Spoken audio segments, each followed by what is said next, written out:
சுவையான சாம்பார் என் ஸ்டைலில் எப்படி பண்ணலான்னு பார்க்கலாமா?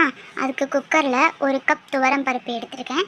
அது கூட ஒரு 10 பல் பூண்டு, ஒரு 10 பல் சின்ன வெங்காயம், அது கூட ஒரு சிட்டிகை பெருங்காயத்தூள், கொஞ்சம் மஞ்சப்பொடியும் போட்டு தண்ணி ஊற்றி நம்ம ஒரு விசில் வச்சு எடுத்து வச்சுக்கலாம். அது இருக்கட்டும். அடுத்து ஸ்டவ் ஆன் பண்ணி வானொலி அடுப்பில் வச்சு அதில் ஒரு குழிக்கரண்டி நல்லெண்ணெய் ஊற்றிருக்கேன். அந்த நல்லெண்ணெய் நல்லா காஞ்ச பின்னாடி ஒரு ஸ்பூன் கடுகு, ஒரு ஸ்பூன் சீரகம், இது நல்லா பொரிஞ்சோடனே ஒரு கொத்து கருவேப்பிலை போட்டுட்டு, அடுத்து ஒரு 10 பல் பூண்டு எடுத்து இடித்து வச்சுருக்கேன், அதையும் போட்டுட்டு சின்ன வெங்காயம் நல்லா தாராளமாக சேர்த்துருக்கேன்.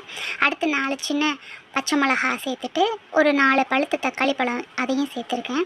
அடுத்து 1 ஸ்பூன் குழம்பு மிளகாய் பொடி, 1 ஸ்பூன் மிளகாப்பொடி, தேவையான உப்பு இதெல்லாம் சேர்த்து நல்லா கிளறி விட்டு கொஞ்சம் எண்ணெய் பிரிஞ்சு வர ஸ்டேஜில் நம்ம வச்சுருக்க காய்கறிகளை சேர்த்துக்குவோம். நான் இன்றைக்கி முள்ளங்கி, கத்திரிக்காய், கேரட்டு, வாழைக்காய், அப்புறம் மாங்காய் இதெல்லாம் தான் நான் எடுத்திருக்கேன்.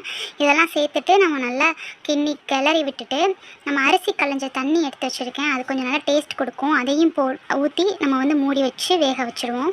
நல்லா வெந்தோடனே நம்ம முன்னாடி வேக வச்சு இல்லையா அந்த பருப்பையும் சேர்த்துட்டு நல்லா அது கொஞ்சம் கொதிச்சோடனே ஒரு 2 சில் தேங்காயை அரைச்சி வச்சு அதையும் சேர்த்துருக்கேன். அவ்வளோதாங்க. இது லாஸ்ட்டாக என்ன தெரியுமா பண்ணணும்? நல்லா எல்லாமே கொதிச்சு வந்த பிறகு லாஸ்ட்டாக ஒரு மண் சட்டியில் ஊற்றி இறக்கி வச்சு சாப்பிட்டோம்னா சூப்பராக இருக்கும். ரொம்ப சுவையாக இருக்கும், அடிபொலியாக இருக்கும். கண்டிப்பாக ட்ரை பண்ணுங்கள், கமெண்ட் பண்ணுங்கள், என்ஜாய் பண்ணுங்கள்.